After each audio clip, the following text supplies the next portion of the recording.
Step into Value Zone. Value Zone. Hypermart. బటాన్ చెరు. Big breaking news ఇది. నిజంగా దేశంలో ఉన్న ప్రతి ఒక్కరికి, ప్రతి సామాన్యుడికి అవసరమైన న్యూస్. పెట్రోల్ ధరలు తగ్గబోతున్నాయి. అవును, పెట్రోల్ డీజిల్ ధరలను తగ్గించడానికి కేంద్ర ప్రభుత్వం సమాయత్తమవుతోంది. డిసెంబర్ 31వ తేదీన పెట్రోల్ డీజిల్ ధరల తగ్గింపు పైన ప్రధాని మోదీ నిర్ణయం తీసుకుంటారని తెలుస్తుంది.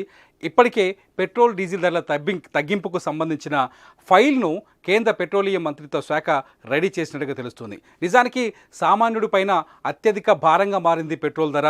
ప్రస్తుతం మన హైదరాబాదులో ₹109.66 ఉంది లీటర్ పెట్రోల్ ధర. అలాగే డీజిల్ ₹97.82 ఉంది. ఇది అధికమైన భారంగా మారింది. దేశంలో పెట్రోల్ ధరలు దారుణంగా పెరిగిపోయాయని చెప్పేసి, గ్యాస్ సిలిండర్ ధరలు దారుణంగా పెరిగిపోయాయని చెప్పేసి ప్రజల్లో ఉంది, ప్రజల మనసులో బలంగా ఉంది. కేంద్రం పెట్రోల్ ధరల కంట్రోల్ అంతా కేంద్రం చేతుల్లో ఉంటుంది. కొన్ని రాష్ట్రాల్లో వ్యాట్ని తగ్గించారు, మరికొన్ని రాష్ట్రాల్లో వ్యాట్ని పట్టించుకోలేదు. రాష్ట్ర ప్రభుత్వాలు తీసుకునే ట్యాక్స్ వాటా అలాగే తీసుకుంటున్నారు. కానీ కేంద్రం మొదటి నుంచి రాష్ట్రాలపైన ఒక ఒత్తిడి చేస్తుంది. మీకు వచ్చే ట్యాక్స్లో తగ్గింపు చేసుకొని, వ్యాట్ని తగ్గించుకొని అతి తక్కువ ధరకి పెట్రోల్ని వినియోగదారులకు అందించాలని చెప్పేసి కేంద్రం చెబుతూ వస్తుంది. కొన్ని బీజేపీ పాలిత రాష్ట్రాల్లో వ్యాట్ని తగ్గించుకొని పెట్రోల్ ధరల్ని నిర్ణయించారు. 100కు తక్కువగా, అంటే ప్రస్తుతం హైదరాబాద్లో ఉన్న ధరలతో పోస్తే కొన్ని రాష్ట్రాల్లో తక్కువ ధరకి పెట్రోల్ డీజిల్ అందుబాటులో ఉన్నాయి. కానీ ఇప్పుడు కేంద్రం ఏకంగా పెట్రోల్ ధర పైన ₹10, అలాగే డీజిల్ ధర పైన ₹8 తగ్గించాలని చెప్పేసి ఒక నిర్ణయానికి వచ్చినట్టుగా తెలుస్తుంది. దీనికి సంబంధించిన ఫైల్ ఇప్పటికే రెడీ అయినట్టుగా తెలుస్తుంది. పెట్రోలియం మంత్రిత్వ శాఖ ఈ ఫైల్ను రేపు ప్రధాని మోదీ డిసెంబర్ 31వ తేదీన ప్రధాని మోదీ ముందుకు తీసుకెళ్లే అవకాశం ఉంది.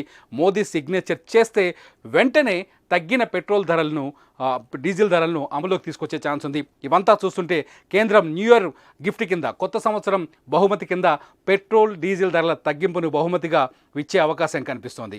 అయితే ఎందుకు సడన్గా కేంద్రం ఈ నిర్ణయం తీసుకోబోతుంది, పెట్రోల్ డీజిల్ ధరల్ని ఇప్పుడు తగ్గించాల్సిన అవసరం ఏముంది అని చెప్పేసి ఒక చర్చ మొదలైంది. ఇది ఖచ్చితంగా ఆటోమేటిక్గా పొలిటికల్ చర్చగా మారింది, రాజకీయ చర్చగా మారింది. పెట్రోల్ డీజిల్ ధరలను తగ్గించడానికి కారణం కేవలం ఎన్నికలే అని చెప్పేసి బీజేపీ వ్యతిరేక రాజకీయ పార్టీలన్నీ, విపక్షాలన్నీ ఆరోపణలు చేయడం మొదలుపెట్టాయి. ఇవాళ పెట్రోల్ డీజిల్ ధరలు తగ్గించడానికి కేవలం ఓట్ల కోసమే బీజేపీ ప్రభుత్వం ఈ నిర్ణయం తీసుకుంటుందని చెప్పేసి ఆరోపణలు చేస్తున్నాయి. ఎందుకంటే వచ్చే జూన్లో ఎలక్షన్స్ ఉండే అవకాశం చాలా స్పష్టంగా కనిపిస్తున్నాయి. జూన్లో సాధారణ ఎన్నికలు రాబోతున్నాయి. ఈ సాధారణ ఎన్నికల్లో బీజేపీ ఈసారి మూడోసారి అధికారంలోకి రావడానికి అనేక ప్రయత్నాలు చేస్తుంది. ఇప్పటికే అయోధ్య ఆలయం పైన దృష్టి సారించింది. జనవరి 24వ తేదీన రామ మందిరాన్ని ప్రారంభించబోతున్నారు. ఇవాళ మోదీ కూడా రామ మందిరాన్ని సందర్శించారు. ఈ నేపథ్యంలోనే ఇటు రామ మందిరంతో పాటు అనేక ప్రజలకి ఇంట్రెస్టింగ్గా ఉన్న పాయింట్లని బీజేపీ డాట్స్ని కలిపే ప్రయత్నం చేస్తుంది. ఈ నేపథ్యంలోనే పెట్రోల్ డీజిల్ ధరలను కూడా తగ్గించి సామాన్యుడిలో ఉన్న ఆగ్రహాన్ని కొంత తగ్గించుకోవాలని బీజేపీ గవర్నమెంట్, కేంద్రంలో ఉన్న మోదీ ప్రభుత్వం ఆలోచిస్తున్నట్టుగా తెలుస్తుంది. ప్రస్తుతానికి మనకున్న సమాచారం ప్రకారం హైదరాబాద్లో ప్రస్తుతం పెట్రోల్ ధర ₹109.66 ఉంది. ఇది ₹10 తగ్గితే ₹99.66 చేరే అవకాశం ఉంది. అట్లాగే డీజిల్ ధర ₹97.82 ఉంది.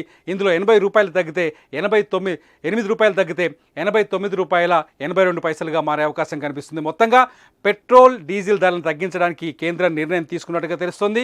డిసెంబర్ 31వ తేదీన ఈ నిర్ణయం అధికారికంగా బయటకు వచ్చే అవకాశం ఉంది. జనవరి 1వ తేదీ నుంచి తగ్గిన పెట్రోల్ డీజిల్ ధరలు అమల్లోకి వస్తాయని తెలుస్తోంది.